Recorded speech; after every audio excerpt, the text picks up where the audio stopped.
అందరికీ I friends review of lion. ఈ movie యొక్క స్టోరీ రాసింది, అలాగే డైరెక్ట్ చేసింది, అలాగే ఈ మూవీలో హీరోగా నడిచింది మొత్తం కూడా అయితే మన ధనుష్ గారే. అలాగే ఈ మూవీకి అయితే ఏఆర్ రెహమాన్ గారు అయితే మ్యూజిక్ అయితే అందించారు. ఈ మూవీలో సందీప్ కిషన్ గారి యాక్టింగ్, అలాగే కామెడీ సీన్, అలాగే అమాయకత్వం మొత్తం కూడా అయితే బాగుందన్నమాట. ధనుష్ గారికి సిస్టర్గా అయితే ఒక ఆమె అయితే నడిచారనమాట. ఆమె కూడా అయితే సూపర్గా అయితే యాక్ట్ చేశారు. అలాగే ఆకాశం నిహాద్ర మూవీలో అయితే హీరోయిన్ గారు అయితే ఈ మూవీలో కూడా అయితే యాక్ట్ చేశారు. ఆమె రోల్ కూడా అయితే బాగుంది. అలాగే ఎస్జే సూర్య గారి యాక్టింగ్ కూడా అయితే అదిరిపోయిందనమాట. ఎస్జే సూర్య గారు ఏ మూవీలో చేసినా కూడా అయితే అదిరిపోతుందన్నమాట. దాని గురించి అయితే మనమైతే స్పెషల్గా అయితే మాట్లాడుకోవాల్సిన అవసరం అయితే లేదు. అలాగే ప్రకాష్ రాజ్ గారు, అలాగే వరలక్ష్మి శరత్ కుమార్ గారు కూడా అయితే నటించారు. వాళ్ళ రోల్ కూడా అయితే ఓకే అయితే అనిపించింది.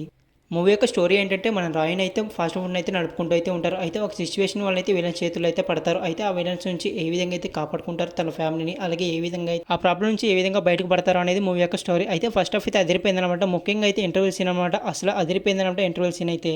అలాగే సెకండ్ హాఫ్ అయితే కొన్ని సీన్ల దగ్గర అయితే లాగైతే అనిపిస్తుంది అనమాట. కానీ సెకండ్ హాఫ్ కూడా అయితే సూపర్గా అయితే ఉంది. అలాగే సెకండ్ హాఫ్లో అయితే ఎక్కువ అయితే వైలెన్స్ అయితే ఉంటుందన్నమాట. మూవీ కూడా అయితే మొత్తం కూడా అయితే ఎక్కువ అయితే ఫైట్లతో అయితే ఉంటుంది. అయితే ఫైట్ల సీన్స్ కూడా అయితే అదిరిపోయాయి అనమాట. బాగా అయితే తీశారు. ముఖ్యంగా ధనుష్ గారి యాక్టింగ్ అనమాట. ప్రతి ఒక్క మూవీ అయితే ధనుష్ గారి యాక్టింగ్ అయితే అదిరిపోతుంది అనమాట. అలాగే ఈ మూవీలో కూడా అయితే అదిరిపోయింది అనమాట ధనుష్ గారి యాక్టింగ్.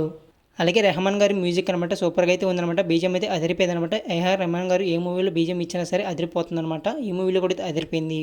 ఓవరాల్గా అయితే మూవీ అయితే నాకైతే నచ్చింది. అందరూ కూడా అయితే థియేటర్లో అయితే మూవీ చూడడానికి అయితే ట్రై చేయండి.